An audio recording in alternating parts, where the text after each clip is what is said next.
Tonight on the show, we dive headfirst into the Ultimate Schmoedown Team Tournament. We've got some incredible guests, including one half of 6 Degrees, Stacy Howard, the Beast himself, William Bibbiani, and the Commissioner Kristian Harloff. We're also going to dissect everything about the Ultimate Team Schmoedown Tournament coming right up and give our brackets. Let's go.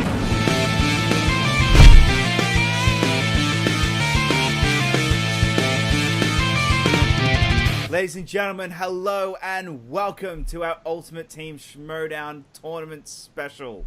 We've got an incredible panel of guests today, but before we get to them, let me introduce my group of regulars with Evan DeGraff. I wish it was Wednesday so I could quote Mean Girls. How are you guys doing? Kristen Smith. Hey, how's it going? My first time on the thing here. Very exciting. It's the most exciting thing in the whole world. Chris Clark, how you going? How you doing, you lovable log? It's time to rock. And Kees, how are you going? Yeah, I don't rock. No, but I'm doing well. I'm looking forward to this. I'm very excited for the team tournament coming up. So that's something. All right. Guys, we've only got the one match to talk about this week. We're going to be really quick into it before we dissect everything else. And that is, so instead of doing our What Caught Our Eye this week, we're just going to talk about the Celebrity Glow match. Evan, what did you take away from the Celebrity Glow match this week?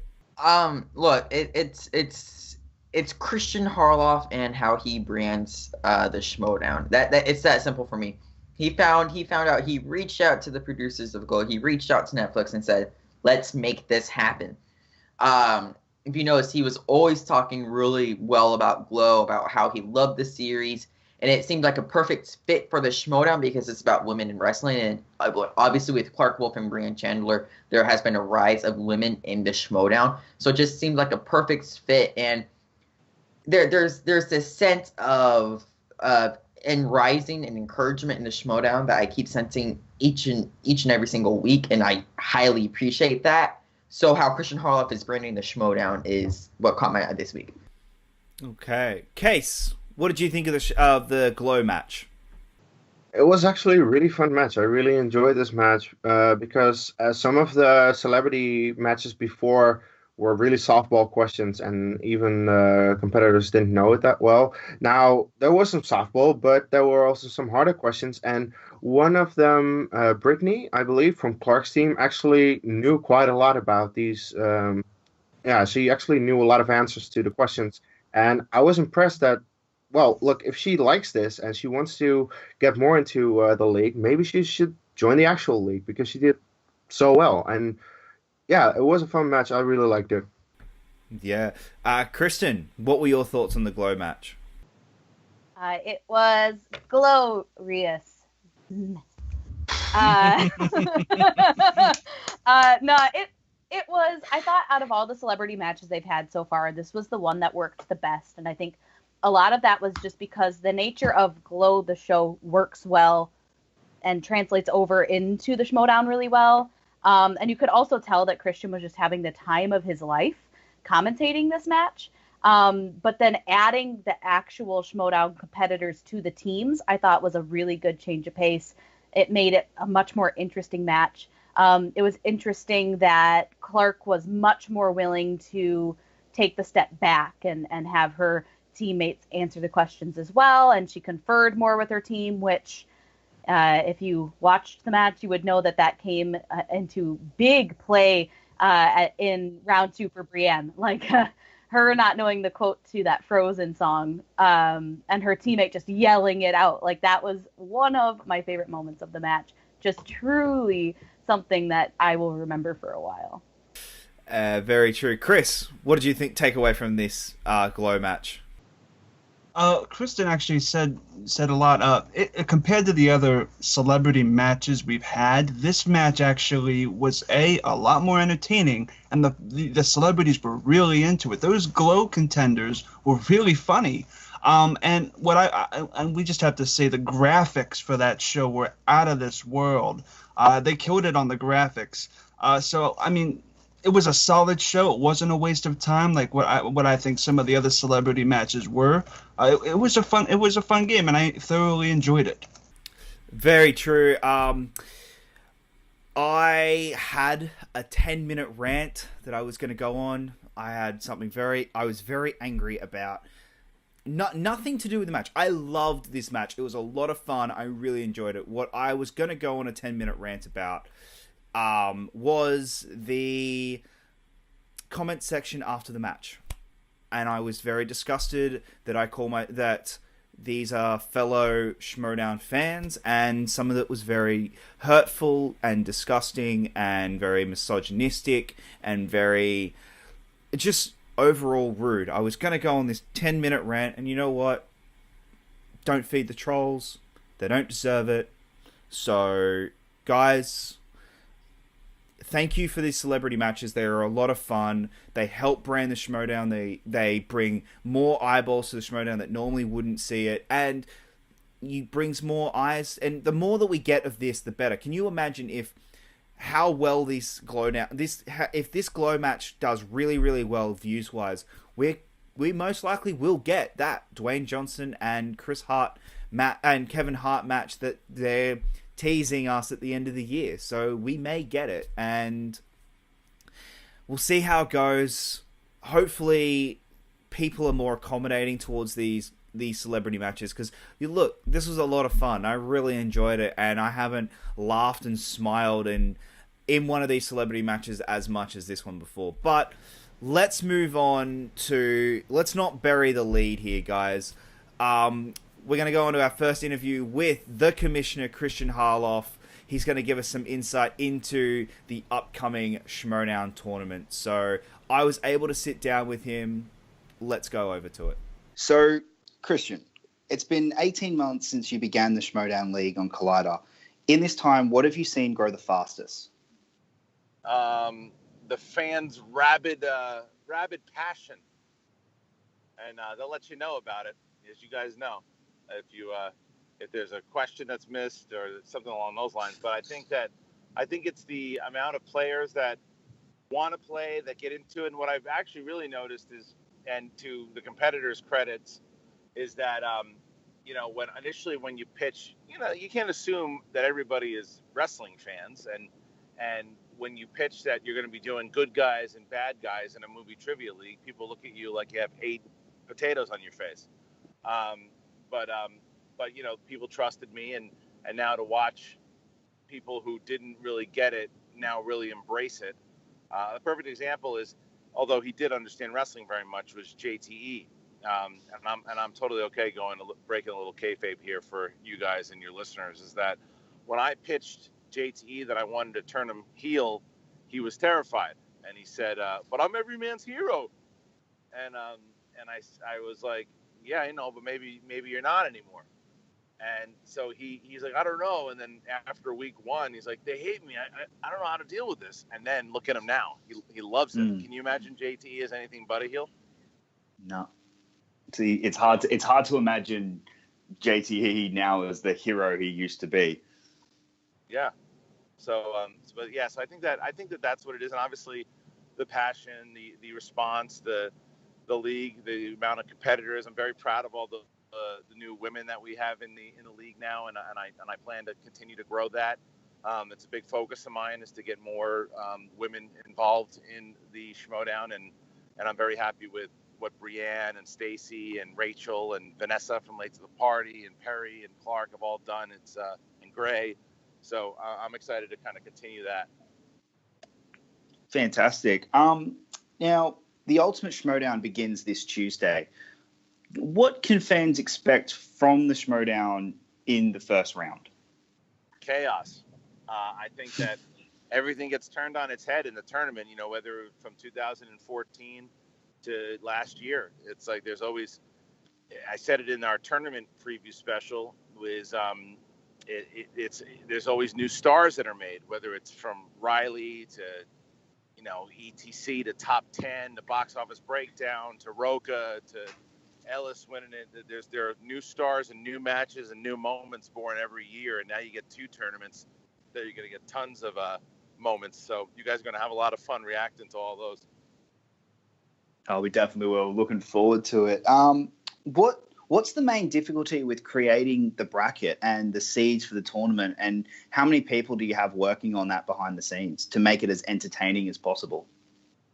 What, you mean the actual seeding of the teams? Yeah. Yes. That's all me. I will, I'll obviously ask opinions on people and whether or not they, what they think about certain things. But the way that I did it is I went through the rankings and I matched them up through 1 through 16. But the difficulty this year was that there were a bunch of new teams that had never played before. So the question was, how do you rank them? And I think because of people's singles records, they might have gotten a little bit more of a bump if they were 0-0. But you also got to give respect to teams that have actually played together, because even though a team might be 0-1, you can't just assume that 0-1 team is worse than another team that has never played together before, because their chemistry might be terrible. So so I had to do it that way and kind of mix and match. And it also comes to what's going to be entertaining for you guys. What's going to be a good first match, and what could potentially be good second round matches. So you mix and you match and you look, and you never know what you're going to get, but you always kind of have the possibilities and hope of what you're going to get. Now, there's been a lot of discussion surrounding the teammate of one particular competitor. Now, obviously, you can't reveal who it is, but are you able to give our listeners... I don't know who it is. Chris. So you're not able to give us any hints? Chris is convinced that I know. How does he know I know? I have no idea. Because you're the commissioner, we would like to assume that you would know. But so are you able to give our listeners any hints at all, or you flat out do not know who that first round match is going to be? I can tell you that it is not me. Okay. Okay, so you did address this, and final question, you did address this in the special that you guys released on Tuesday, but what do you see being the biggest upset in the teams or singles tournament match coming up? I mean, I said it in the special, but I mean, even though they're higher ranked, I think the Nerds Watch could beat Above the Line for exactly the same reason I brought up a couple minutes ago, and that's I don't know how Sam and Drew are going to play together. They've never met one another. I just talked to Drew the other day, and Drew and I asked Drew. I said, I know you guys are coming up in a couple of weeks. Like, have you ever met Sam? He's like, no. He's like, we're gonna talk, but I've never actually met him. So Rachel and Ken have played together, and they know each other well. So and they've played the game together in teams, and they're familiar with the format. So and Sam's only played in one team, and he got beat up pretty bad against Tough Beats. So I think that one could be one that people are just touting Above the Line as the next big thing because they're two strong competitors. Very true, very true. Well, thank you, Kristian, so much for your time in just answering some questions about the Ultimate Schmoedown starting on Tuesday, and we're really excited for it. And as you can see, we're pumped, and Tuesday's going to be exciting, and we're really ready for 2 big weeks of 4 matches per week. Yeah. You can cut it if you want, but I've got a little more time if you guys want. Okay. More. But yeah, I got about. It's totally up to you, but I have about 10 minutes. Okay, sorry. I wasn't sure how long. No. If that's the case, then I do have a Star Wars question to pertain to Last Jedi, but let's say that for the last one. So Jacob, go ahead and we'll do the other ones. Okay. All right. Ask me as much Schmoedown stuff you want for like the next 10 minutes, and then I'll add any Star Wars thing you want. That's fine at the end. But let's. You got what? Yeah, try and get as much as this is because I do have to get back to work soon. Yeah, and you guys, and whoever's there, if anybody who else is there wants to ask questions, that's fine. I didn't know you guys were all going to be on the same call. So if you guys all want to ask questions, that's fine. As soon as I say I'm talking to Kristian, everyone jumps up and down and goes, "We're joining." So yeah. No worries.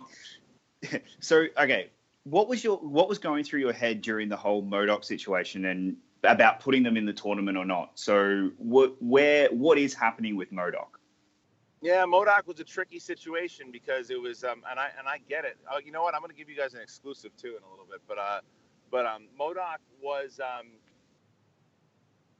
something where I was going through it. I said, okay, well if the Patriots lose, I have to give them a number 1 contender shot at the spectacular, if not even a straight up rematch. because of what they've done. But if MODOK wins, I can't give them a straight up rematch because they had the number one contender spot. That's it. And then I already had all the teams booked for the tournament. So it's like, because of where the schedule, it was okay. Well, what do you do? So I think what I'm going to do with MODOK is MODOK will wind up playing, like I said before, there'll be some stars that emerge in this team thing. So MODOK will wind up playing a team that goes and wins like 2 in a row. And then if MODOK wins 2 more in a row, then they could potentially get another shot at the belts again. But they probably have to take on 2 big competitors back to back.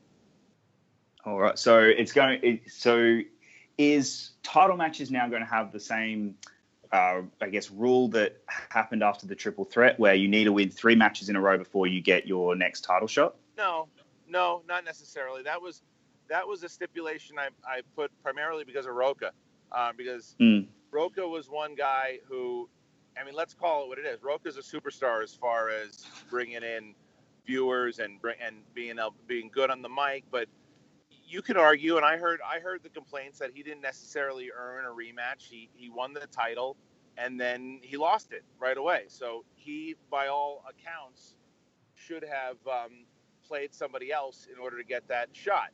But and then Merle did deserve. Merle defended the title twice. He deserved an immediate rematch. But I talked to all 3 of the guys. They were all up for it.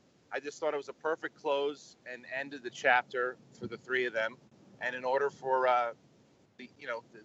someone to get another shot, they'd have to win 3 in a row. Now, it also means length of time. There might come a time after a while that if Roca doesn't win the singles tournament and he's down the line and he winds up winning 2 in a row and he wins some big matches.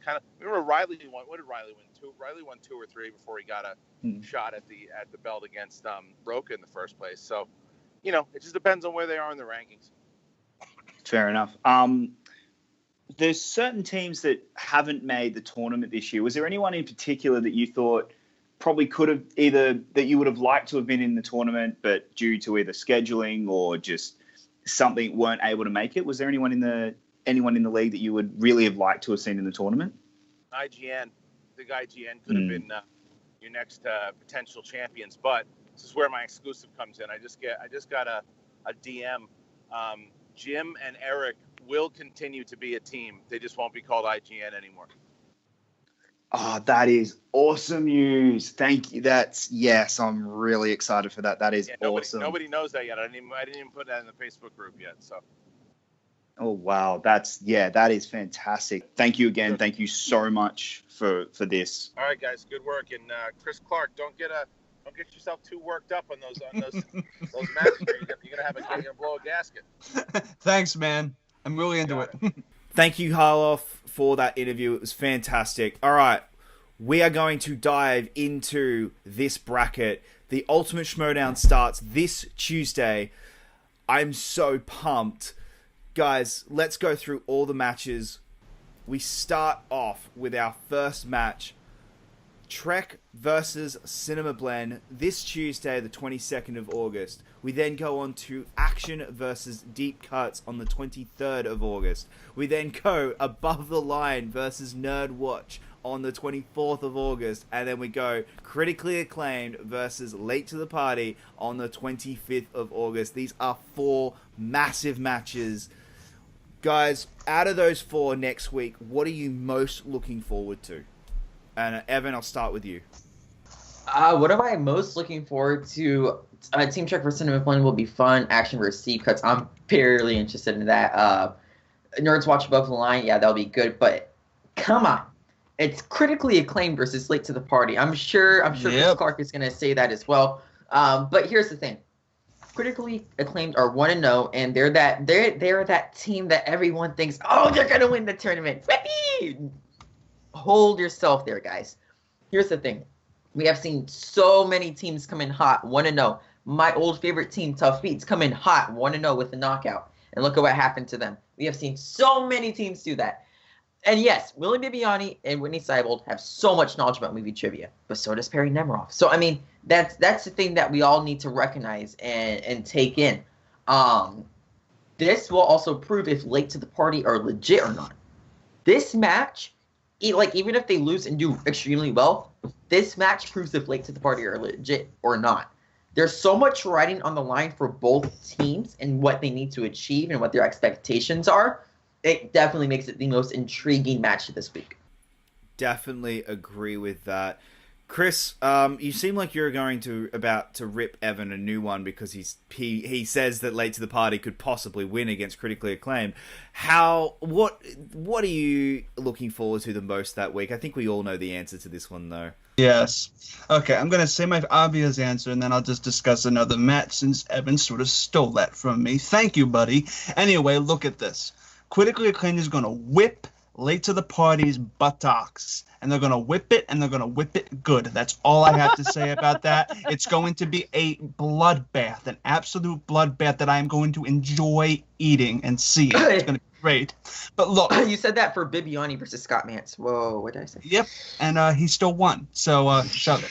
Anyway, I do have to say this, though. Above the line, we don't know anything about the relationship between Drew McQueenie and Sam Levine. So that could be very interesting because Nerds Watch is a proven commodity. We don't know about Above the Line. So that could be the more interesting match. The Critically Acclaimed will be the more predictable one. All right. Them fighting words. Kristen, what are you looking forward to the most out of all 4 matches this week? Well, Chris talked about it already. It's Above the Line and Nerds Watch. I mean, Nerds Watch is one of my favorite teams. Rachel Cushing is just one of my favorite competitors, and Ken is one of my favorite people. So, I mean, it's just the best team overall in both regards. Good people, good competitors. But Above the Line they have an opportunity to just come out of the gate and shock everybody because people sleep on Sam Levine. He's better than a lot of people think he is when he has a good game. And I think, this could be a good one for him, especially if Drew McQueenie kind of fills in a lot of his gaps. And Drew McQueenie is no slouch. He is fantastic. So I'm really, really looking forward to this one. I think it's going to be close, and I want Nerds Watch to win, but honestly, if Above the Line wins, I'm not going to be too heartbroken about it. All right. Kees, what are you most looking forward to after the first round? You guys already, of these 4 matches, you guys already picked mine. So I'm just gonna say I'm also very much looking forward to Trek versus Cinema Blend. Trek is actually one of my favorite teams. I think Iman and Mance is a really good team together. They need each other to be really good because they've had a title shot together and they almost won the title against Patriots. So I am really interested to see how they come into this tournament, and I think Cinema Blend can give him a fight, but I expect Trek to win it. Very true. The other one that none of us, unfortunately, it is out of the 4 big matches this week. The one match that everyone's kind of seeming to forget is Action versus Deep Cuts. Now, it's not as flashy as a Critically Acclaimed versus Late to the Party or a Above the Line versus Nerds Watch, but it's still got 2 very good competitors, and Team Action, I think, will walk away with it. But guys, yesterday Chris Clark was able to sit down with William Bibbiani and discuss his upcoming match. So let's go have a look at that now. Thank you, Jacob. I am now here with the one and only beast, William Bibbiani, to talk about the Schmoedown. How are you doing, Bibbs? Growl, growl. I'm doing very growl, growl. Thank you, growl, growl. Thank you for having me. Awesome. Thanks so much, Bibbs. So we're gonna start. We have 4 questions for you, and we're gonna lay them out. Let's do it. Okay, cool. How did you get involved with the Schmoedown, and where did the Beast character come from? I got involved with the Schmoedown through Christian, who I had known Christian Harloff and Mark Ellis for many years. We a lot of the film critics, TV critics, entertainment journalists in Los Angeles. We're not all necessarily close, but we see each other at everything, every screening. I'm trying to remember, honestly, how I first met Christian. That goes way back. That is completely gone from my memory. But I remember when he was telling me that he was putting together a proper trivia game show. They toyed with it a bit on some of their earlier programming, but now it was going to be a big thing. I was like, well, I have to do that, and I need to do it now. And it took a while, I guess. I guess they had a lot of plans, and I know what that's like. I've produced my own content. I've been an editor as well. There isn't always a good time.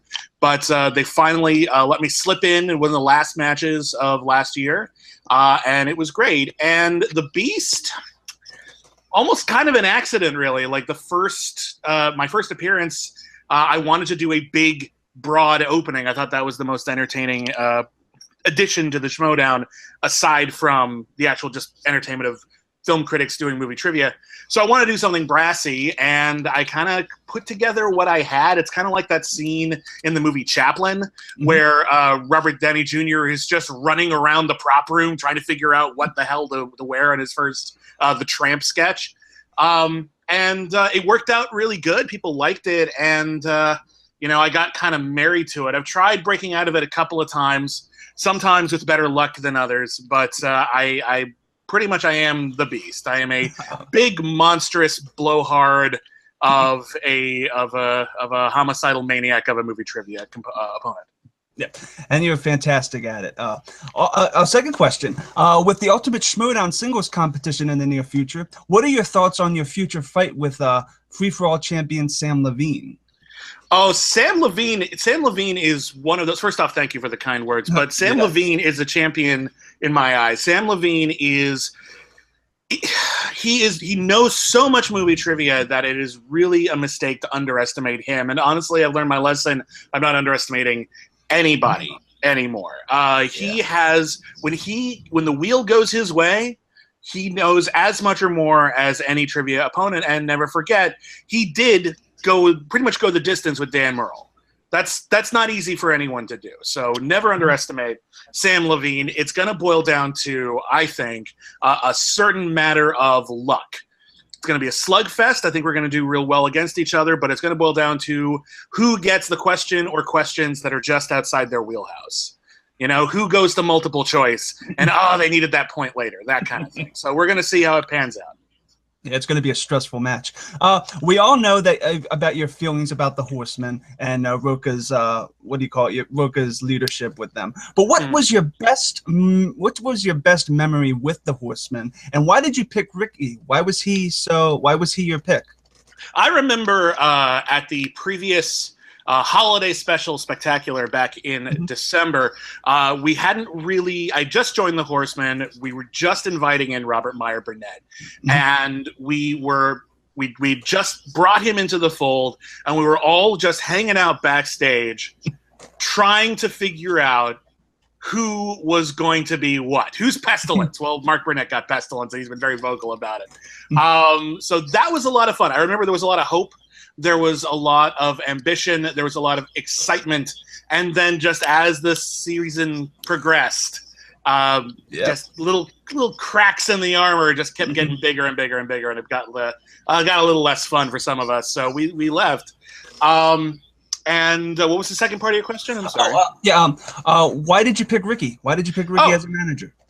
Ricky is the closest thing I've ever had to one of those, like, cell phone in a hot tub kind of Hollywood agents. The kind of guy who will just, like, break into a party he wasn't invited to just to get you, like, a meeting with Spielberg for 30 seconds in an elevator, and you got to make the most of it. And I really admired his moxie. I love his attitude. I love how supportive he is. I like that he is just as motivated to just take everybody down. But what I really respect about him is that he has found a way to do it. He's not trying to do what everyone else is trying to do. He is trying to build up a group of really competitive fighters and work it out as a team. He knows he can't do it alone.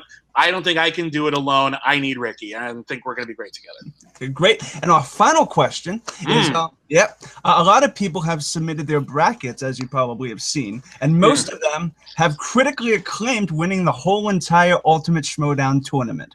How does that make you and Whitney feel? We feel absolutely fantastic, but we have to get there. We have to get there. And listen, there's a lot of really competitive people. Late to the party even. I remember seeing that they were our first opponents, and we were just like, ooh, that's actually not necessarily going to be an easy match. They did really, really well. They lost their first match, but it was by a lot of points. They had a lot of points in that match. So we are going to obviously, we're going to put our heads together. We're going to rub them together and build up some static charge and then unleash electricity bolts upon all of our enemies. And we're looking forward to getting started and seeing how it's all going to play out. We cannot wait for that, Bibbs. Thank you so much for coming. Thank you so much. Yeah, growl to yourself. Growl. Do you have any plugs? Yeah, real fast. Okay, you can hear me every week on the Cancel Too Soon podcast. We review television series that lasted only one season or less. And we also have a Patreon page for that. We have a lot of exclusive content, videos, polls. You get to help us pick future episodes of the show. That's a lot of fun. You can also read my work at craveonline.com. I'm also doing some writing recently for IGN.com as well. And basically follow me on Twitter at William Bibbiani. I'll see you around. Thank you so much, Bibbs. Back to you, Jacob. Thanks, Chris, for that wonderful interview with the Beast, William Bibbiani. We're now going to go into the second week of the tournament, which is still round one. Starting on the 29th of August, we have arguably the match I'm looking forward to the most, Top 10 versus Real Rejects. Then on August 30, we go DC Movie News versus 6 Degrees. August 31st, Heroes versus Blofeld's Cat. And on September 1st, Wolves of Steel versus Josh McCougar. I'm going to start with Kees. What match are you most looking forward to in that bracket? All of these are good matches. Blofeld's Cat, Heroes. No, actually, I'm going with 6 Degrees versus DC Movie News. This match has been building up for a while because Brienne and Kalinowski have something going on. There is some kind of vendetta, and they both really want to win this match. And I really am wondering who Kalinowski brings in for this match, if it is the same guy as the last one, or he brings someone else in from DC Movie News. Because technically he has two more in that same faction, kind of. And especially after talking to Stacy, which you will see in a little bit, Kristen did a great job at an interview with Stacy. I cannot wait for that match. It's going to be great, I think. And Kristen, what match are you looking forward to the most this week? This is frustrating because there are so many good matches in this week. I personally think that Blofeld's Cat and Heroes is just going to be off the rails. It's a new team coming in with some fan favorites against Schnepp and Hector Navarro. Like, seriously, this match is going to be off the rails. It's going to have so much smack talk. I just cannot wait. It's like the epitome of heroes versus villains. Like, I cannot wait. I have Heroes winning because I like the storyline better, but I think it could go either way depending on it's really dependent on how the wild cards play, and that the wild cards are John Schnepp and Robert Meyer Burnett, unfortunately, is a bit of a wild card in these tournaments. Evan, Kristen, that is one that I'm looking forward to extremely, but for completely different reasons. Evan, what one are you looking forward to the most? Wolves of Steel versus McCougar and whoever the F is his partner. Look, here's the interesting thing about Wolves of Steel. Mark Riley said he was going to retire, but he didn't clarify. And then he clarified it in a post-match sequence. I forget after which match, but where he said him and Clark Wolf are combining forces to come back as Wolves of Steel for this tournament.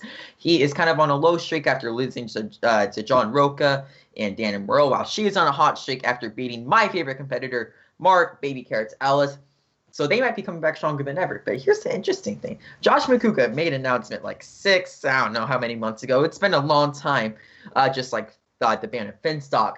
It's been a long time since he's announced this whole team thing. So now the interesting thing is how well is he going to compete? And who is his partner? I have a conspiracy theory that it might be a Baby Carrot himself, but we'll figure it out sooner than later. Well, Christian did say in his interview with us that it's definitely not him. Chris, True. I have a feeling we all know which match you're looking forward to the most, but do you just want to clarify? No idea. Clarify why Blofeld's Cat are going to beat Heroes. Okay, let me just say this. Both Kristen and Evan took my two matches and both thought the opposite team was going to win. You two are the wrongest people in the wrongest universe. Blofeld's Cat has the passion, the charisma, and look, Robert Meyer Burnett held that heroes team on his back like a pickup truck. I mean, seriously, look at this. Hector Navarro has not won a single team match ever.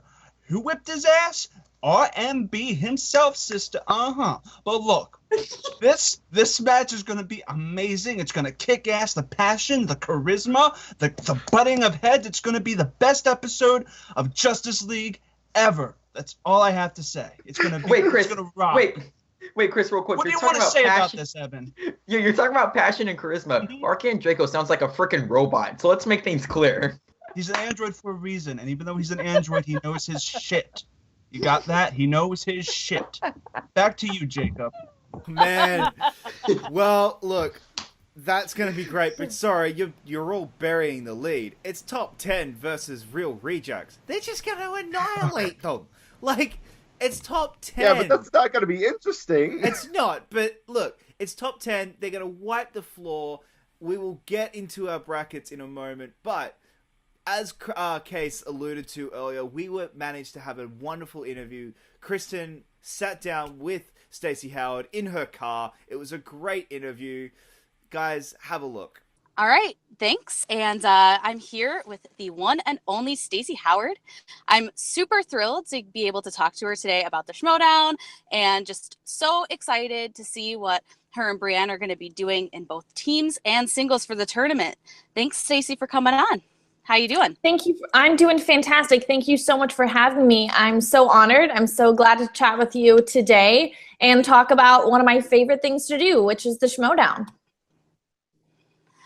Awesome. And I'm a big fan of you and Brienne, both in singles and tournament. And I just I like being represented in media. So that's always great. So thanks for being strong females in the league. Oh, thank you. And that's one of our main goals. You know, coming in, we had our little show that we did, and we had a few fans, and we kind of just do it for fun. But it's really solidified us as true, competitors and movie trivia women, and it really brought us into the forefront of this crazy YouTube thing that's going on with the Schmoedown. So it's been awesome so far, and we are honored to represent women of every color, shape, and size who love films, and we're just so excited to do it. Awesome.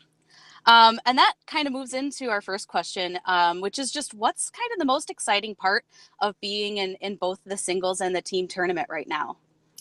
Oh gosh, one, we were so honored to be included. There's so many fantastic competitors that have come on the show over the last few years even.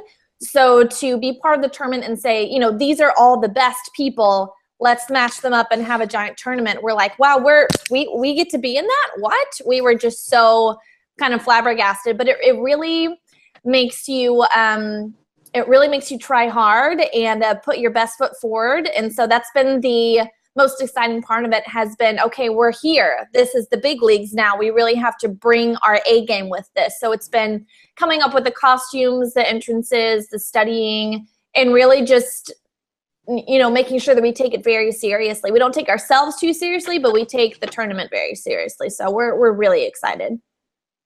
I know that there's been some heat on Twitter and stuff with you guys being included, and I personally think that you have earned your spot. You faced some amazingly tough teams and played very well.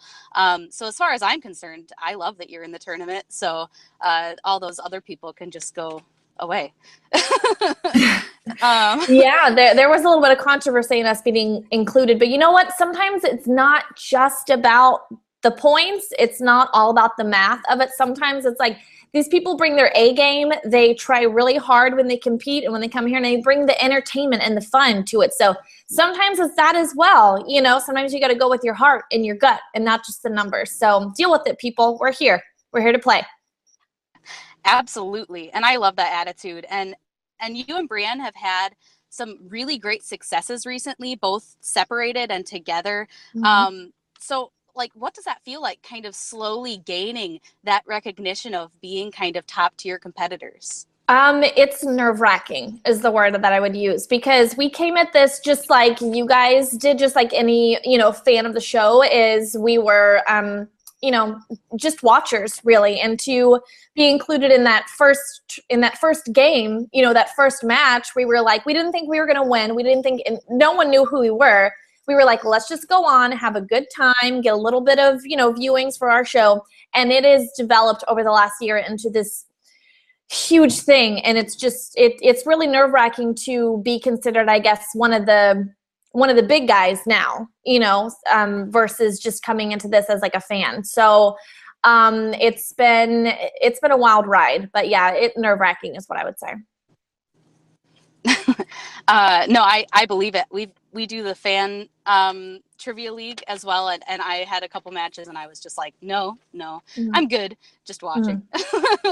It's tough for sure. But I'm curious, what do you prefer, being on the teams or do you prefer doing singles?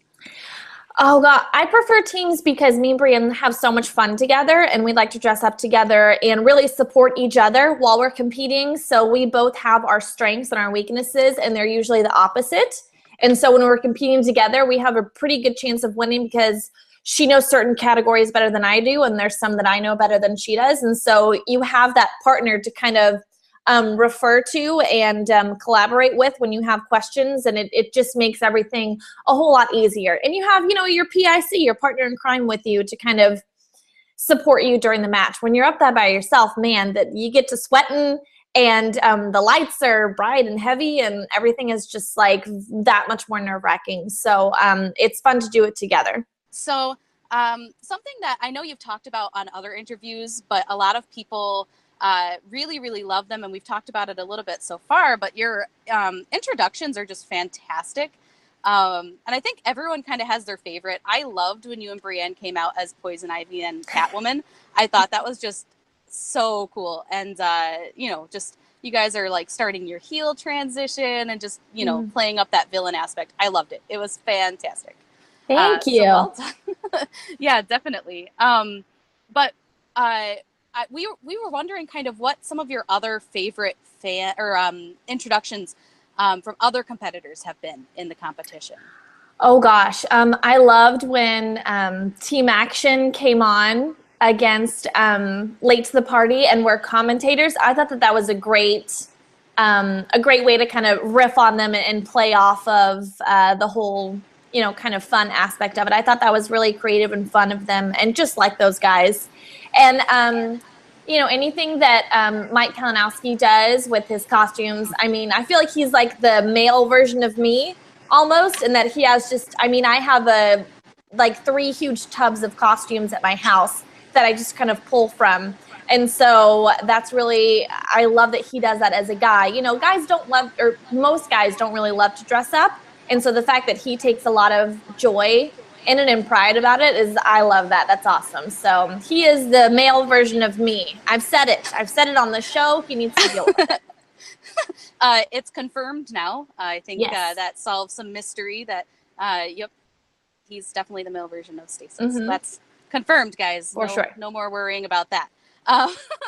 And then speaking of kind of your recent heel turn, which I love, the storylines of the Schmoedown are some of my favorite things, and I think you guys are doing a great job with it. But one of the things that's interesting about that is just having a manager, because it's like a new thing to the Schmoedown. It's as it evolves, kind of the managers have been coming in. So how did you and Brienne get hooked up with Jay Washington? Was it planned or natural? We had him on our show on 6 Degrees of Feature Film, and we got along great, and he came to some of our matches just to support us as a friend, and kind of that's how it all started. A lot of people will watch the show and kind of try and figure out what's planned and what was off the cuff, and a lot of it is just they'll let us do what we want because we're competitors, and we're taking time out of our day to go up there and dress up and compete and have fun. And so if we want to do something, they'll let us do it. So we're like, we want Jay to be our manager. And so it just kind of happened that way. And he's our friend outside of the show. And he's friends with, kind of our little inner circle. And so it just kind of developed that way. And it was a good time. And we were like, this works. Let's keep going with this. So, yeah. Speaking of your performance recently, your strengths are kind of interesting because they're different than what people would expect them to be. You've had some surprising strengths in the Schmoedown so far. So what would you consider kind of your main strengths and maybe like your secret strengths? My movie history and my movie watching has always been pretty well-rounded because I grew up with an older brother and a dad that loved movies as well as a mom. And so everything that I know about movies is kind of from our family time together. My mom would want to watch, musicals like Seven Brides for Seven Brothers, and she loved rom-coms. My dad, like any dad, I feel like loves all the, Harrison Ford films and Jack Ryan movies and stuff like that. And then my brother loves sci-fi and fantasy. And, I liked some of the darker horror thriller movies. So I'm kind of, in that sense, I'm well-rounded. And then I've seen a lot of different kinds of movies. Maybe I'm not an expert in one area, but I know enough to kind of answer a few trivia questions in each category. So my strengths are to be determined. I mean, we don't know yet. They have to be revealed when the time comes in each of these matches. So it's gonna show itself, I guess. So with the tournament coming into play, how do you think you're going to do in both teams and singles? Oh gosh. In singles, that one's honestly going to be tough. So I'm going against Mark Ellis. Is going to be difficult. I mean, he's won this whole thing before, and he's half of the schmoes, and I've known him for years and been his friend. So that's going to be difficult to go up against him. I have confidence in myself, but I don't know how it's going to play out because I have to get my strengths and he'll have to get his weaker categories in order for me to win. So it's got to line up perfectly with that one. So I'm nervous for that. For the teams, I believe we're going against DC Movie News. So that should be, again, they have their strengths and we have ours. So it needs to be that we get our strengths on the wheel and in our categories, and they need to get their weaknesses for it to perfectly align. So you never know which way a tournament or which way a match is going to go. You can't predict what categories you're going to have, and if you get the ones that you don't know the answers to the questions to, it can just suck. If you're sitting there and question after question, you're like, I don't know this, I don't know this, I don't know horror thriller, or I don't know rom-com. It really does bring you down sometimes if you get the wrong categories. So I think it's anyone's game. It's not who's better or worse. It's that dang wheel. It really decides the fate of so many people. It's like a guillotine, I swear. So it can chop off your head or it can save you. I really don't know what's going to happen, but I know that we're going to have fun with it, and we're going to do it as a team and support each other as individuals too. We just wanted to thank you for your time on the interview, and really good luck on your success in both tournaments, but then just in your future with the Schmoedown. And we're all, at least I am, rooting for you and Brienne, and I hope you guys do really, really well coming up. Oh, thank you so much. It's been a fun ride, and really the what makes it even more fun is to see everyone's response to it. So thank you for everyone that watches, all the fans, all your kind words on Twitter and YouTube and Facebook and any, social media outlets.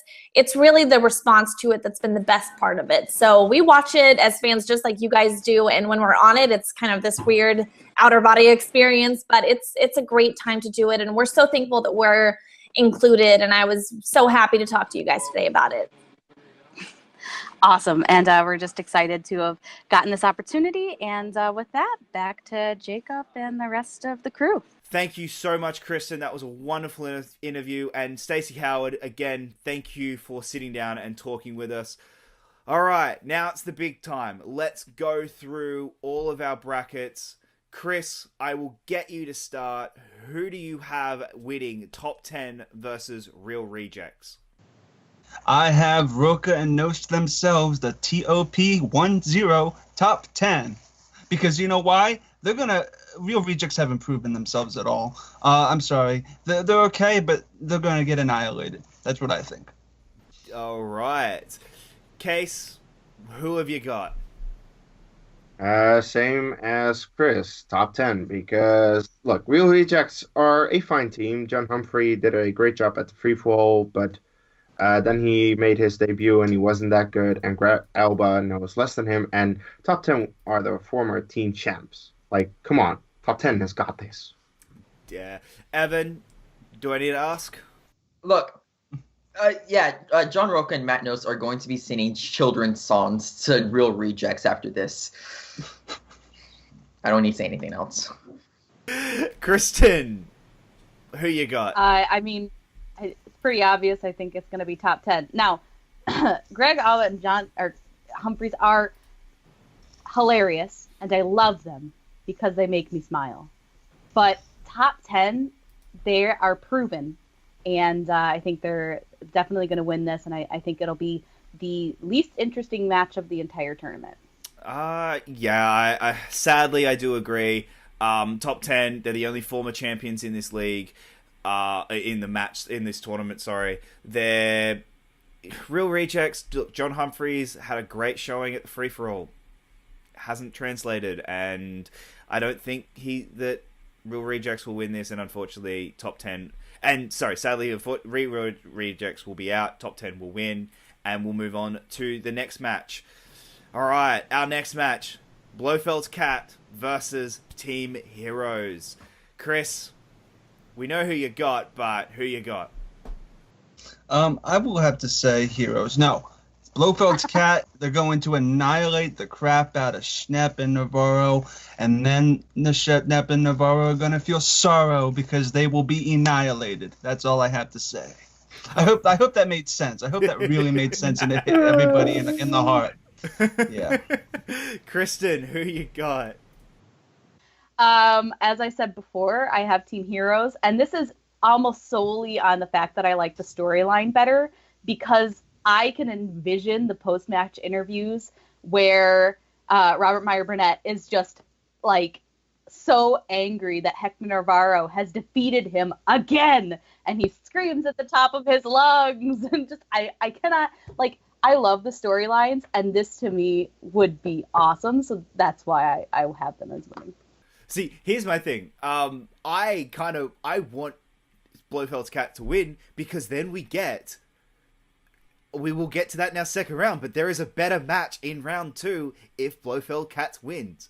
So I have Blofeld's Cat winning. I have a very close one, but yeah, Robert Meyer Burnett knows more than Schnepp, and Draco knows more than Navarro in non-inner geekdom. So yeah, I have Blofeld's Cat winning, and winning fairly easily. Kees.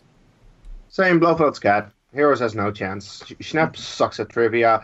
Navarro is good at inner geekdom, but in actual movie trivia, not that much. Blofeld's Cat are two heavy hitters. So yeah, I can't wait to see Navarro versus Burnett 3. Evan, what do you got?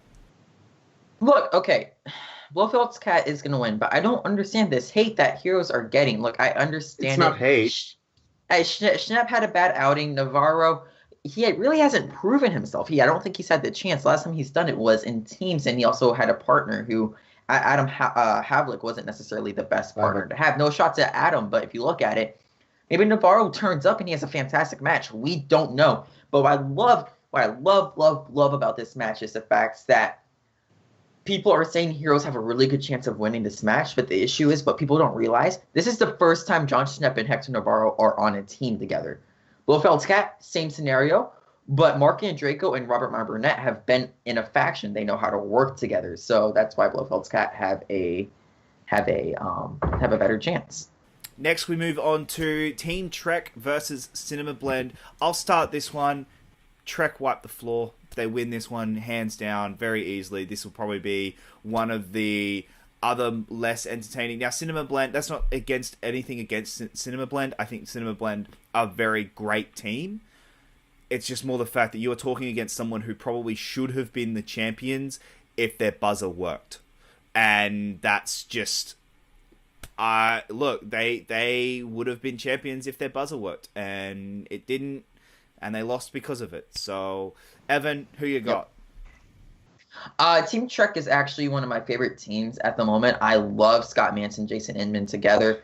Scott Mance actually had a very good match against William Bibbiani that people could argue that he should have won, but that's a different story for a different day. But the point proven is Scott Mantz had one of his best matches without Jason Inman. Now with Jason Inman, think about how much better he can be from what he was with that match.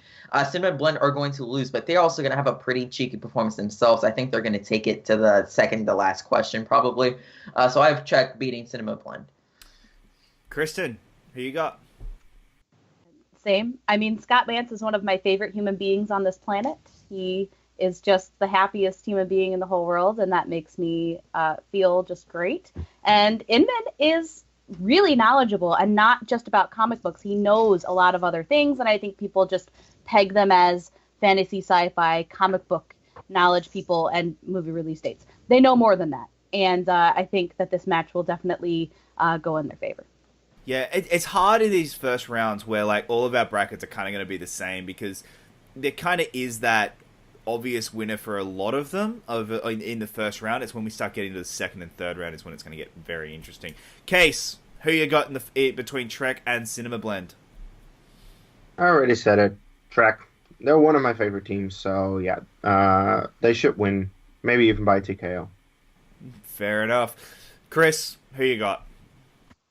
One of these things is not like the other. The other is me. I think Cinema Blend is going to whip Trek's ass. I mean, look, their match with DC Movie News was fantastic, and I mean, Trek has had some up and downs. Mantz on his own has had some up and downs. Inman has had some up and downs. Cinema Blend really hasn't had a bad game. They've only had that one, I think, or two. I forget, but one match, and they killed their match. So I mean, I have the poker chip set. Cinema Blend is hook, line, and sinker. All right, very very interesting. And our last first round match on the left side of the bracket, we've got Team Action versus Deep Cut. Kristen, I will start with you. Who do you have? I believe I will be the only one, but I have Deep Cuts. I think that they are going to surprise a lot of people. They've shown that they do have good movie knowledge, and maybe their last match wasn't their best match. But I would argue that they probably know this game better than any other competitors in this league. And I think that's going to serve them well, because Action hasn't had a lot of matches, and they know... I mean, Deep Cuts knows the rules inside and out at this point, and I think that'll benefit them, and I think that'll give them the slight edge. Fair enough. Case, who do you have in Action versus Deep Cuts? There's a reason Action has the points record in teams. So Action. Are you kidding me? Deep Cuts has no chance. That's it.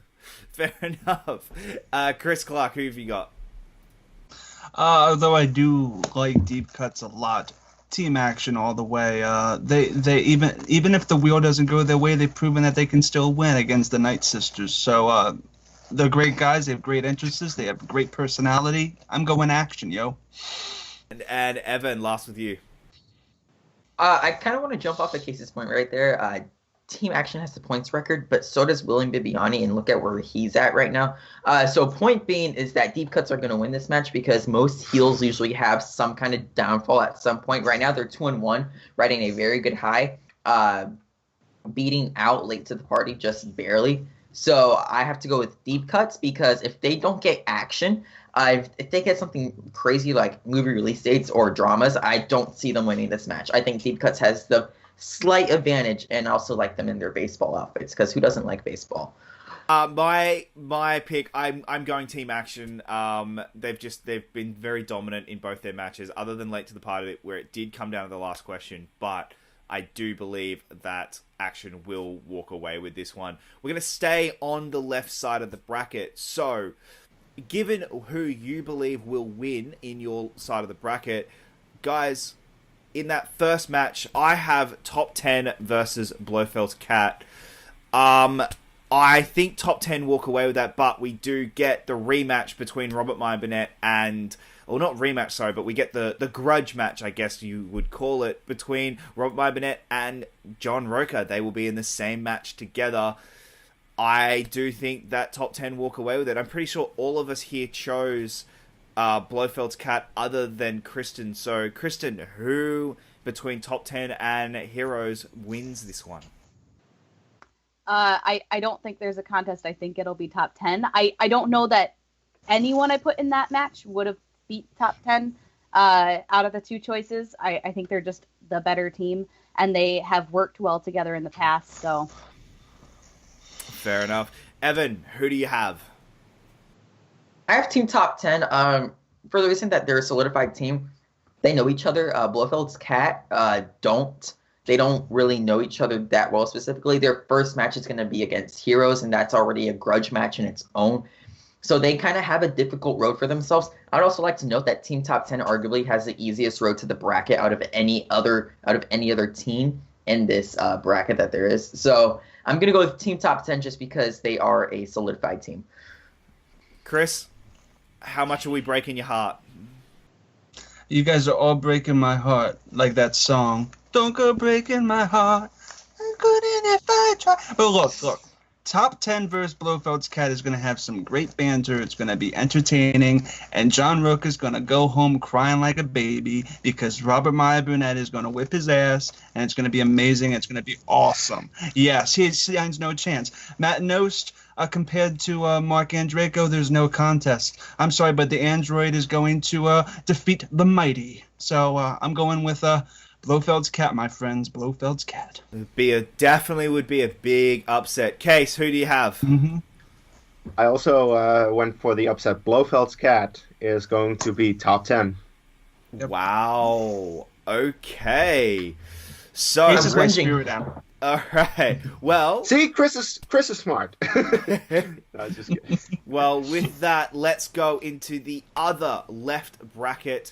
Round 2 is I have Trek versus Team Action. I think Trek wins this closely, but again, they were simply because they were the team that showed that they could take on the Patriots, and I do think we get Trek versus that Trek do beat against Team Action. Chris, we'll start with you. What was in your second match of round 2? Who did you have, and who do you think wins? I had Cinema Blend versus Team Action. That's a little bit tricky. I know that Team Action, they really, Cinema Blend was really more well-rounded in their knowledge. Action had a little bit more gaps. So, honestly, I just went with Cinema Blend. I think Cinema Blend's going to make it. Yep. Wow. You have a very very interesting semi-final coming up. Kees, who do you have in your second quarterfinal?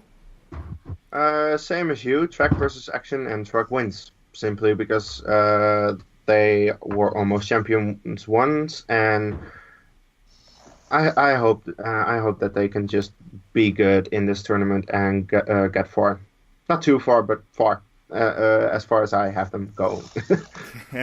All right, Evan, who do you have in your second quarterfinal? I have Team Trek versus Team Deep Cuts. Team Trek has something to prove. This is almost like their. I think they're still a bit pissed off after that Team Trek versus Patriots match. So this is their road to redemption, and they're gonna go hard for it. If Jason Inman can keep Scott Mann's cool, then they'll be good to go. And they also have a pretty tough bracket if you look at it. Cinnamon Blend, who scored I think 21 points in their debut, a really impressive one. Then they have to go against either Action or Deep Cuts, which are two very strong teams. But I have them barely edging out Deep Cuts because they are on a mission, and I think they will. I think they will do pretty well in that mission of theirs. Fair enough. Kristen, who do you have in your second quarterfinal? I have Trek and Deep Cuts, and I like both teams. However, Trek is the more seasoned team. They have the more veteran players, and I mean they have almost been champions. So I think that they're just going to they're going to show why they made it to that championship match in the tournament, and Trek should win. All right, we're down to our first semi-final of the left bracket. I've got Team Top 10 versus Team Trek. Top 10 win this. It's going to be close. It's not going to be a whitewash. It's not going to be a destroyed match. It's going to come down to probably the last two questions. And I wouldn't be surprised if Trek do walk away with it. But I'm going with my heart over my brain. Top 10 will win. Kees, who do you have? I have Blofeld's Cat against Trek, and I think Blofeld's Cat will really make a run this time because, I think Robert My Burnett and Draco will make for a really good team. So that's my prediction. Well, it is true in that we have seen superstars be made out of the tournament, as Harloff did say in his interview. Blofeld's Cat could be the superstar team. If they can win against top 10, that will instantly give them that cred, I guess, within the league. Clark, do you agree? I agreed with that full-heartedly, Jacob. You are my spirit animal. Look, it's going to be Blofeld's Cat versus Cinema Blend. The word steamroll comes to my mind. That's going to be easy for them, and they're going to get into the finals. Toot, sweet, bada bing, bada boom. Kristen, who do you have in your semi-final? Chris Clark is like my favorite human being. He's just so funny, but he's wrong. He's just very wrong. Oh, man. I still make me sad inside. I said something nice first. I softened the blow. No, I have top 10 and Trek in this semifinal match. One, because this is like Roca Mance. I mean, I know they've kind of buried the hammer, but it's still Mance Roca. It's awesome. So I am looking forward to that, hopefully happening. But I do have top 10 winning. I think that Roca, I think, just has a lot to prove. And I think that he's still probably the most passionate player in the league. And I think that counts for something. So top 10 should win, but it'll be close. All right, Evan, take her away. Who do you have? This is my second upset of the tournament. I have Team Trek over Team Top 10 for a few reasons. Look, Matt knows when to show up, and he does his best. I think this is a match where he doesn't show up. Of course, we don't know the questions, we can't predict it. But usually there's a certain time whenever the weak competitor in that team kind of falls apart. I think Matt knows will end up doing that in this match specifically. Roca will get in his head too much because I think he'll be... At the moment, it struggles me to say this. I think he's too confused with his character right now. Is he the heel the outlaw or is he the face the outlaw? And just when you listen to him talk about the Schmoedown, I'm still conflicted on who he is, and I think he is as well, which might hurt him in this match. And Team Trek are on a mission. They are on a mission in this tournament, which is why I have Jason Inman helping Scott Mance, and Scott Mance, who arguably has the most knowledge in the Schmoedown in general, beating top 10. So you've got Trek making the finals. So we've got so everyone, I'll just get you to go around again. Who have you got making the final? I have top 10. Kristen, who do you have? Also top 10. And Chris?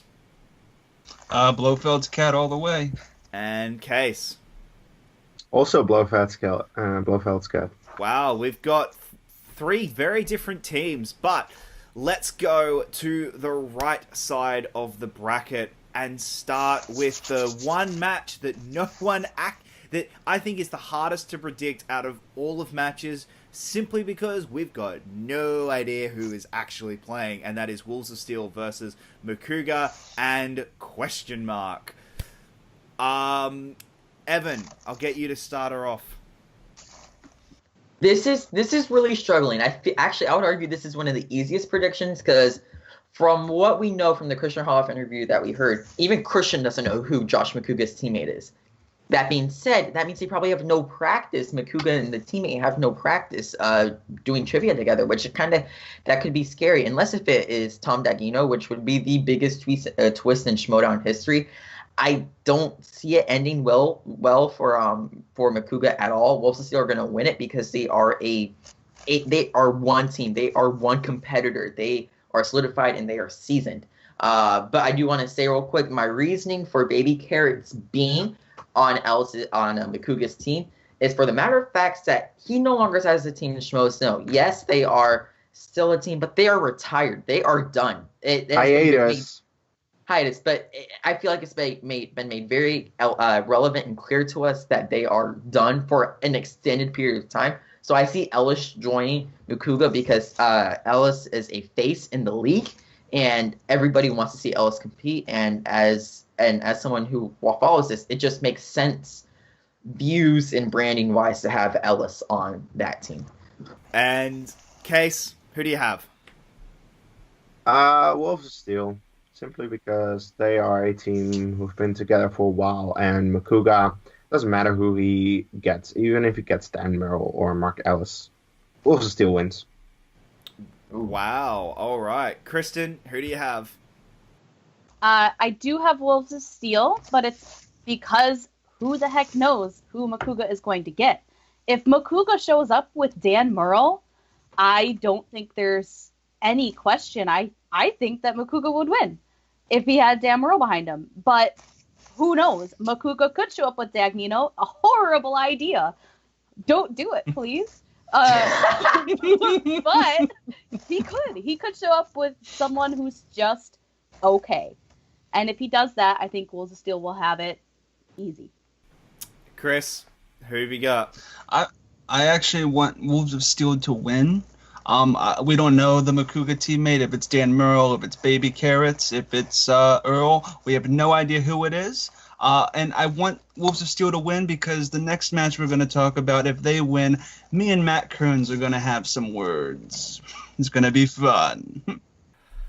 Look, I'm going Makuga. And I'm hedging my bet. I'm gonna be daring and risky. If he gets a Dan Merle or a Mark Ellis and he gets someone who is that strong, that is a scary team just because of the knowledge that they have. That will be a scary team. That said, I'm picking Makuga to win this one. Because that is a bold move, Jacob. Let's see if it pays off. Yep. All right. Let's go to our next big one. Chris, I will get you to start because this is, I think, the one you're looking forward to the most, and that is Critically Acclaimed versus Late to the Party. Who have you got?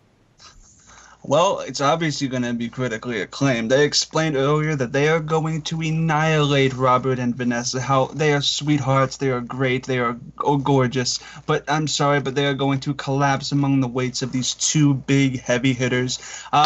Evan, I know, has different opinions, and I have to question if he's still my best friend after this recording. But other than that, they're gonna steamroll the competition, and watch out, growl. Well, Evan, do you have a response to that? The last time Bibbiani went 1-0 and broke the points record, he got knocked out by JTE. Arguably one of the worst singles competitors of the new season. So the facts that Critically Acclaimed are now going up against one of arguably the strongest losing teams is just it is the perfect situation for Late to the Party to be in. You can't. History repeats itself. So with that being said, Late to the Party, Reactors Unite are gonna win. You watch it, Chris, and you will cry on camera, and it will be the greatest thing to happen on Earth. You live in a fantasy world, my friend. You live in a fantasy world. Kristen, follow that up. Well, gee, that's difficult. Okay, so, yeah, Bibbs did lose to JTE, and it pains me so much to say this. I think JTE has more than proved himself within recent matches. I think that he is a stronger competitor than people give him credit for. And like I said, that pains me to say it because Team Patriots is my least favorite team. I think they're knowledgeable as all heck, but I can never root for them. That being said, I think that Bibbiani is one of the best competitors in the league. And just from the one showing, Whitney, wow, geez, that guy knows his stuff. And we haven't seen him mess up yet, really. And I mean, I'm interested to see if he does at some point show what his weakness is. But right now we don't know what it is. So that alone, I'm saying Critically Acclaimed, Late to the Party. I love you. I think you're going to do a great job.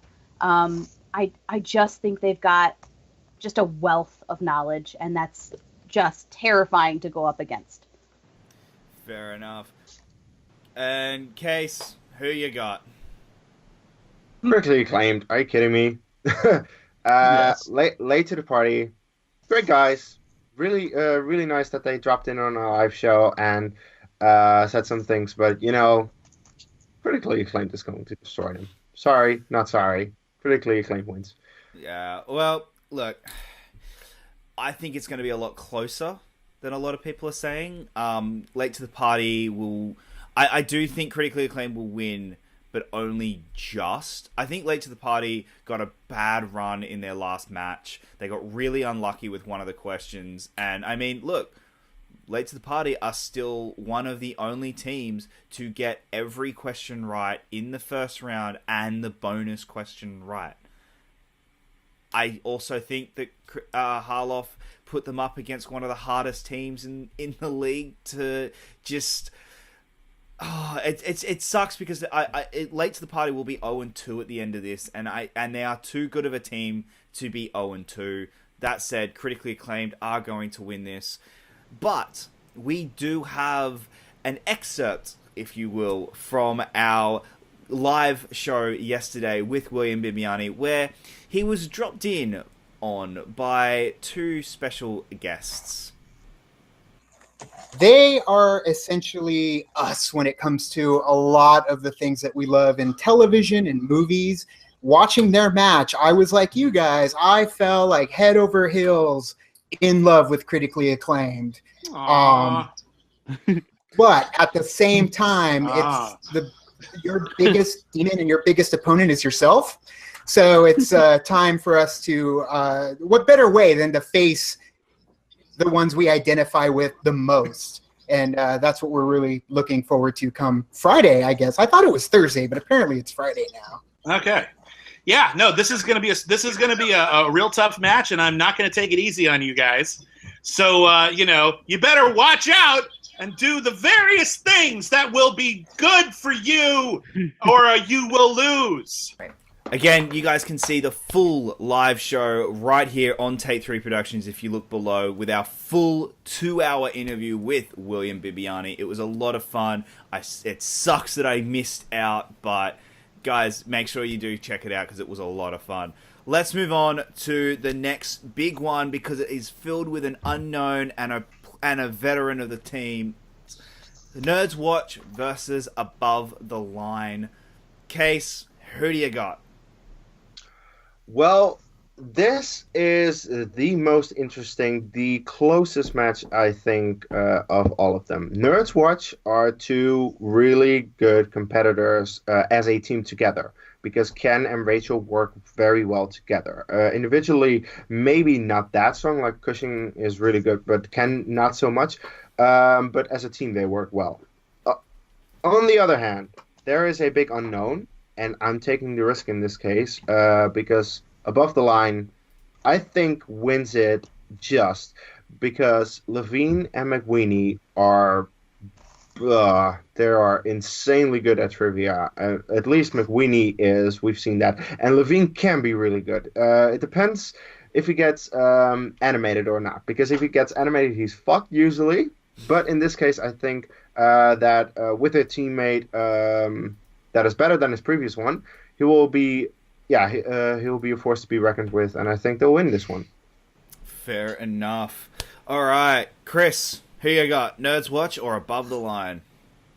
I'm going to take my saddle and I'm going to hop right on Kees's back.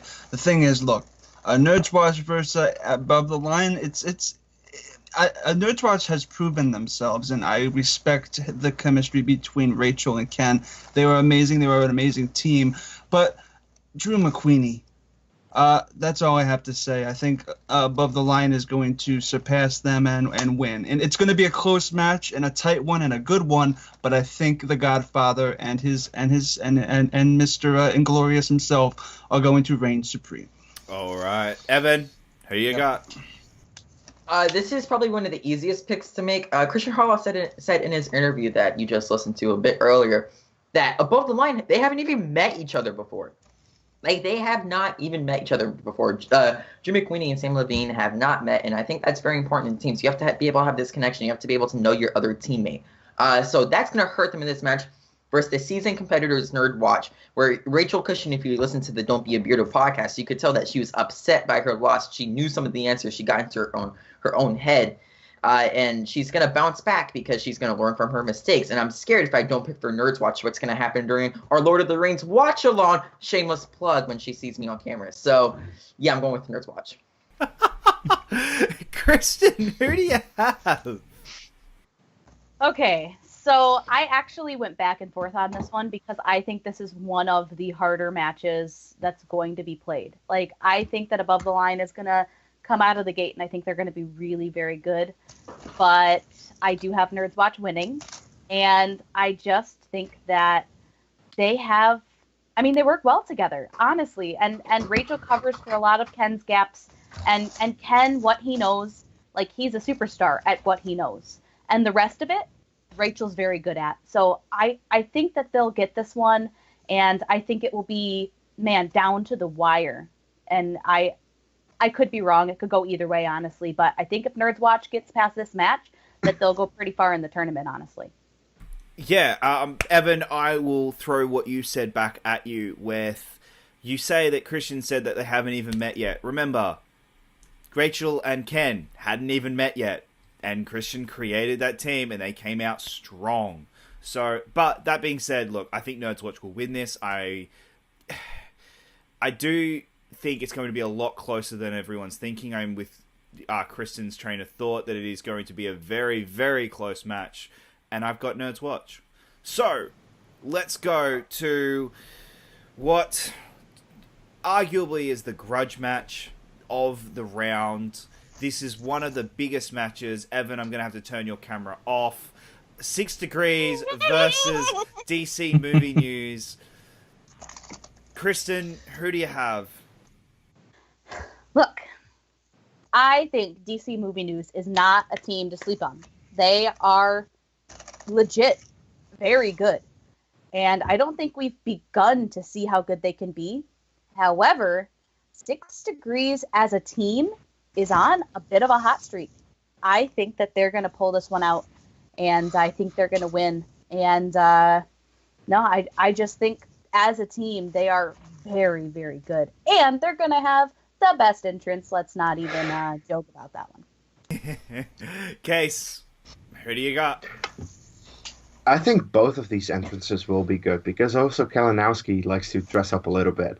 But yeah, I've been going back and forth because both of these teams are really good. But I think 6 Degrees takes it because as a team, they're really good together. And DC Movie News, I just don't know them that well, and I want 6 Degrees to win because more females in this league is better.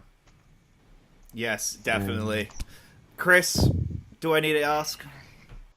Well, I'm wearing a jacket and it's really cold in here because I'm rooting for 6 Degrees. Ha, gotcha. I do. I hope that was good and that nobody face palmed. But yeah, I am rooting for 6 Degrees. I'm sorry, guys. I'm ruining this anyway. But I'm going for 6 Degrees instead of DC Movie News. I mean, look, like if you're in high school and you have a lot of calc homework, cough cough, they do their homework a lot. So I mean, like they do their homework. They know their movies. 6 Degrees. Brienne is gonna kill it. Stacy's gonna kill it. Bada bing, bada boom, hot shot. I think we'll just skip over Evan. Yeah, sure. I think just to protect ourselves a bit. No, all right. Okay. The man of controversy. Who do you have winning, Evan? I don't have a personal vendetta against Brienne Chandler. Let's make that clear. I respect what she's done for the league, and I respect the character that she portrays. I don't believe that they're a better team than DC Movie News. I had an issue with them being put into the 8-man tournament, 8-team tournament, but that's a different conversation for a different time. The thing is, Kristen said herself that they're on a bit of a hot streak. They beat Tough Beats, who is now out of the league. That's not a hot streak. My thing is DC Movie News. Mike Kalinowski is going for the trifecta. He said it himself. He's going for intergeekdom, singles, and teams. And this could be a potential good start for DC Movie News in order to do that. That's why I have them slightly edging out Team 6 Degrees. I'm the only one with them, so I guess I can count that as my 4th upset that I've picked so far. Wow. All right. Well, let's get into the quarterfinals. Kees, in your round 1 quarterfinal, who do you have? Wolves of Steel versus Critically Acclaimed. This is a great match waiting to happen, because I cannot wait to be on the reaction when Chris Clark and Matthew Kearns will geek out over their favorite teams, and it's of course, Clark for Critically Acclaimed and Kearns for Wolves of Steel. So that's going to be hilarious. Whoever loses that match is going to feel so fucking bad after it. But whatever. I think that Chris will be very happy, because I think Critically Acclaimed wins this by not that much, but they will win. So that's my pick. All right. Chris, do I need to ask, who do you have? There's a wolf at your door. He says he's playing for keeps, beating down your neck. Boy, it's so hard to sleep. The wolves are going to get eaten. The critically acclaimed people are going to destroy them, and I cannot wait for Kearns. I can't wait to taste the tears from Kearns when they lose. It's going to be so delicious. So delicious. So delicious. Evan, who do you have? I don't think I can unsee that.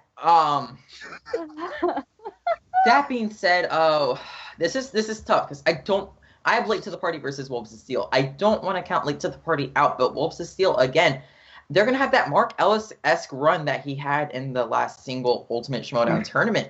He's a solidified competitor. He knows rules of the league. He knows what he's doing, and he was a veteran at that time. And I think they're going to have that type of run where they're just going to run the board and people don't really expect it coming. Wolves of Steel are that team. I think they're the Mark Ellis of this tournament. So they're going to slightly edge out Late to the Party, which definitely sucks. Reactors unite, but it sucks, and we're not going to be wiping off Matthew Kearns' tears. Please don't. Kristen, who do you have? Look, I think that this could be the championship match. I think some people would argue that this should be the championship match. It is 2 powerhouses, and it's not even the semifinals. This is insane. Honestly. It's just mind-blowing how they meet up this early in the tournament. However, I have Critically Acclaimed winning. I think it's going to come down to the wire again, and I think that they're just going to edge them out. And, I wouldn't be surprised if Wolves of Steel wins. I think that they're oftentimes surprising in what they know, and they can pull out some really interesting trivia knowledge, but I think Critically Acclaimed is going to win. I've got Makuga and Critically Acclaimed. Again, it will all come down to who Makuga's other partner is, but I do, even if it is a Dan Merle or a Mark Ellis, I still have Critically Acclaimed. It's just Critically Acclaimed are. I agree with Evan. They are a one-win team so far. But if that win showed anything, that Bibbiani is good enough that he knows his stuff enough that, yeah, I think he is going to run the board on this, and I think he makes it through. And one doesn't underestimate Whitney. No, and Whitney, Whitney, Whitney is incredible, but the problem, we've only seen Whitney play once, so I haven't able to bring in too much of Whitney. But let's get into the second quarterfinal. Kristen, we will start with you. Who do you have, and who do you have winning? All right, this one's hard for me. Nerd Watch versus 6 Degrees. Now, these are 2 of my favorite teams. I think both of them do well when they play together, and I think they are 2 of the strongest teams. I think they just gel very, very well, and I think that counts for a lot. But I do have Nerds Watch winning. I just think that they're a little more proven. They've faced a little bit tougher competitor, and I think that that'll come into play. I think that they've had a little bit more on the line as a team, and singles are different, but I think Nerd Watch will win. Yeah, very true. Kees, who you got in your quarterfinals? Well, Nerd Watch is not in my quarterfinal. It's above the line, but it is against 6 Degrees. Above the line, I think if they win their first match against Nerds Watch, and they do find a little bit of like how to work together with each other, because after one match I think they will know each other's strengths and weaknesses and what to work on. And if they figure that out for their second match against 6 Degrees, I think Above the Line will take it, even though I love 6 Degrees, and I think it will still be a close match because 6 Degrees as a team is really well oiled. Yes, very true. Evan, second round quarterfinals.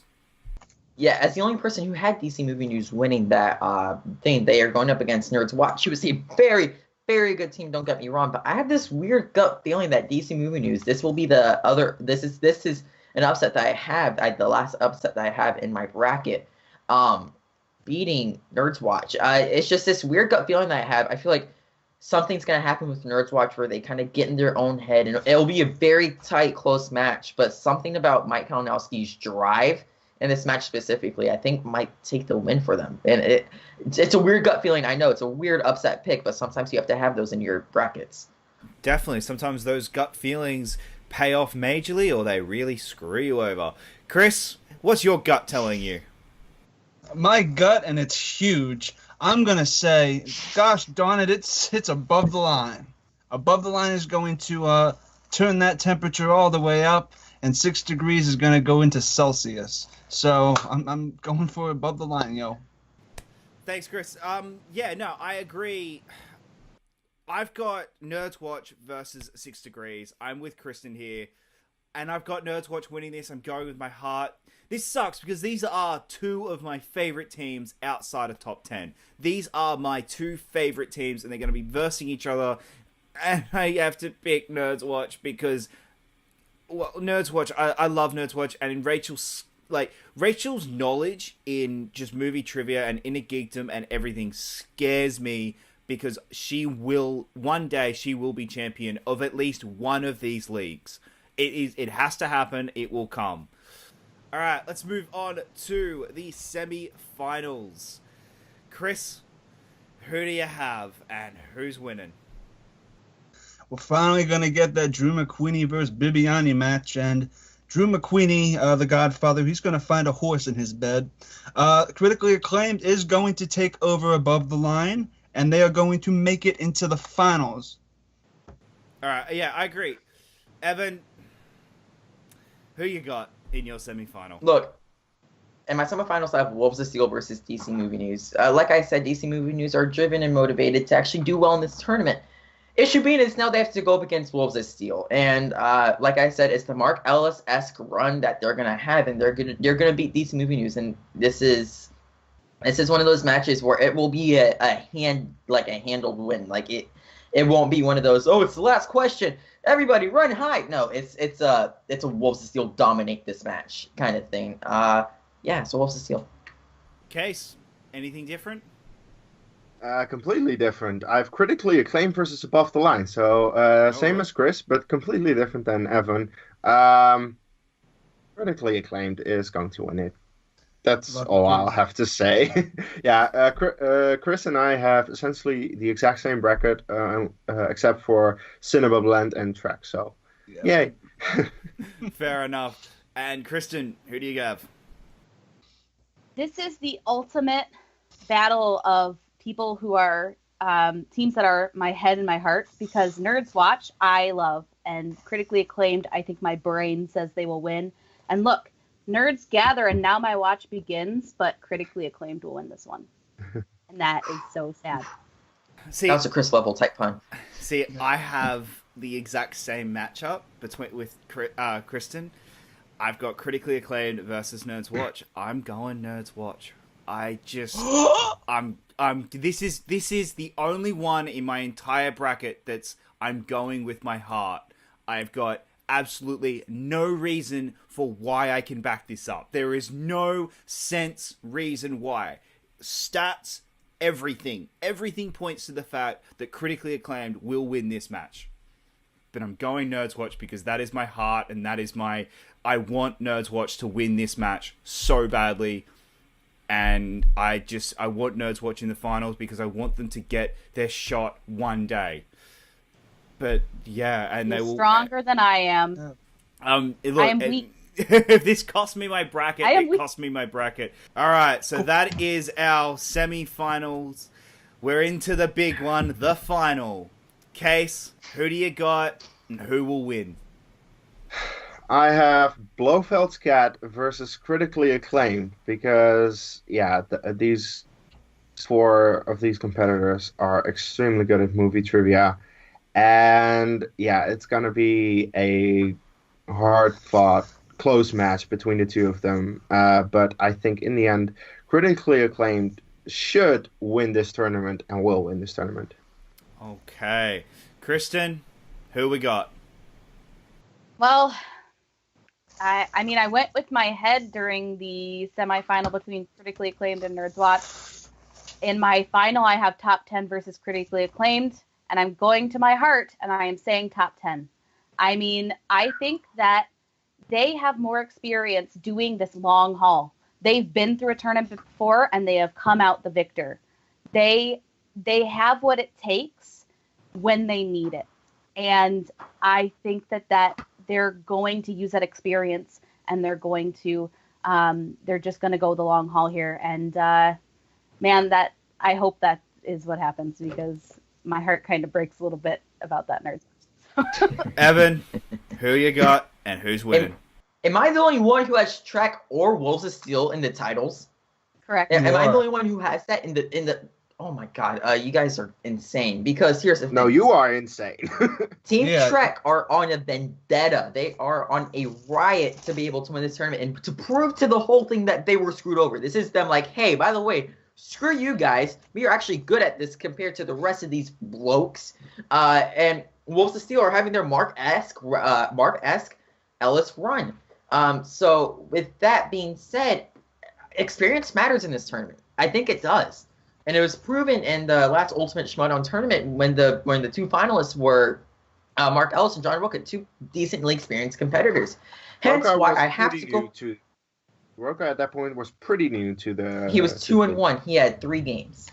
So with that being said, I have to go with Wolves of Steel for the basic facts that I see them as Mark Ellis in this tournament. Something screams they have to win this. And it's the basic facts that they both are coming back. They are trying to swing, and they are the heroes of this tournament. If you break it down, a bunch of these teams are very, I'm a hero.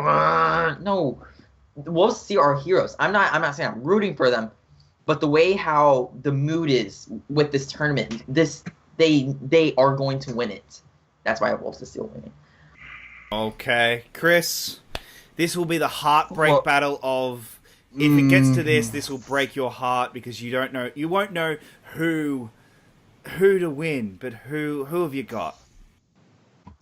The fun fact about this is when I got these were my last 2, it was a coin flip to see who would have won this. And it was Critically Acclaimed, but it's Blofeld's Cat versus Critically Acclaimed. I will be an emotional, like stuffing thing. I would be really stuffed and filled with emotion that I don't know if I will be able to speak during this entire match. I might be cathartic. I might be in a castasis kind of state. I don't know how this match is going to make me feel, and when it gets to that, oh Jesus, oh Jesus, oh Jesus. Back to you, Jacob. All right. Look, I've got top 10 versus Nerd Watch. This is the one that I want. They are my 2 favorite teams in this entire league. I'm like Chris. It will break my heart, but I am going with top 10. Top 10 will get there, and then they will verse the Patriots, and we will get Patriots versus top 10 3. And I hope to God they can win it at Spectacular because they need to. But that's my bracket, so let's just go around. Who do we have winning the tournament again? I've got top 10. Chris, who do you got? Critically Acclaimed. Case. Same, Critically Acclaimed. Evan. Wolves of Steel. And Kristen. Top 10. All right, we have a very interesting 2 weeks of our first round of the Ultimate Schmoedown coming up. Thank you. I want to say thank you to all my guests for joining us. Kristian Harloff, Stacy Howard, and William Bibbiani, and the late to the party crew. Just gate crashing our live party at one point. But look, Cornelisse, where can the good people find you online? The Dutch Movie Guy on YouTube and at Dutch Movie Guy on Twitter, and hosting the Middle Earth match pretty soon. All right. And Chris, where can the good people find you online? You can find me at Chris Clark 8788. Those numbers mean nothing, or on YouTube at No Man's Land Entertainment. Kristen, where can they find you? Instagram, Twitter, Stardust, Smith_K10, the numbers, not the word. And Evan, where can they find you? You guys can find me at Evan DeGraff 15 on Twitter. Just trying to get competitors to respond to me, get some interaction going. You guys know how it is, and I need all of you to do me a favor. Like how he said, the William Bibbiani 2 full-hour interview is linked in the description below. Please comment and like it and share it so more people will see it. It was a fantastic time. I know the people on this panel can attest to that, except for Jacob Blunden. Poor dude. So yeah, please do that for me, and I would really appreciate it. All right. Just a bit of plugging and some information about next week's summit. Next week we will be very late on our summit, mainly due to a certain fight that is happening. We will be late on our summit next week. And also, in 2 weeks, we have our Lord of the Rings Middle Earth watch-along happening for charity, live, right here on Take 3 Productions. We are so excited. Everyone here is going to be joining us. We've got some amazing special guests lined up. We've got people who have confirmed that they are going to join us. We've got people who have said that they hopefully they will be able to. We hope that you guys will join us. In the link below is the event. Make sure that you guys like, subscribe, joining us. We want to see you there. But for you guys can find me at Jacob Blunden on Twitter, Facebook, everywhere else. I just want to thank again all my guests and my panel today. And until next time, take care.